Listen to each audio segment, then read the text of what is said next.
Za diskusiju se prijavio također kolega Adrijan Vuksanović. Izvolite, kolega. Hvala vam, potpredsjednice Popović.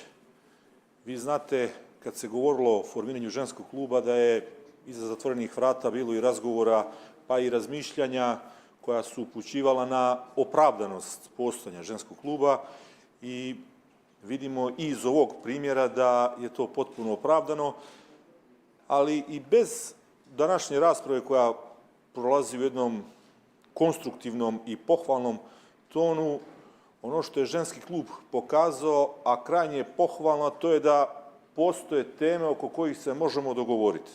Naša javnost često ima dojam da se mi oko ničega ne možemo dogovoriti. Evo, i ovaj prijedlog, kao i onaj prethodni, ja vjerujem da će se na kraju finalizirati tako što ćemo svi podržati ovu zakonsku regulativu i na taj način pokazati institucionalnu bliskost sa ljudima koji imaju ozbiljne, nažalost, zdravstvene probleme, a vidjeli smo da se u Crnoj Gori njihov broj kreće oko 800, što nije, naravno, mali broj, ali nakon današnjeg dana njima će biti omogućeno ono što do sada nije, iako i koleginica Vukićević pošteno kazala da nije idealno zakonsko rješenje, ali je bolje nego što će biti. I danas smo često puta slušali da su ovo primjeri kada je struka iznad zakona. Ja mislim da mi ne možemo, da je struka iznad politike, oprostite. Mi ne možemo pobjeći od politike.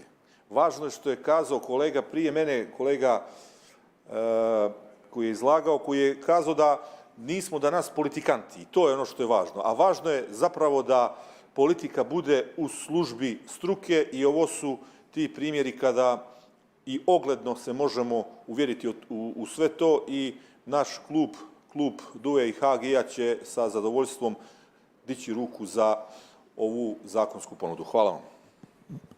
Zahvaljujem kolegi Vuksanoviću.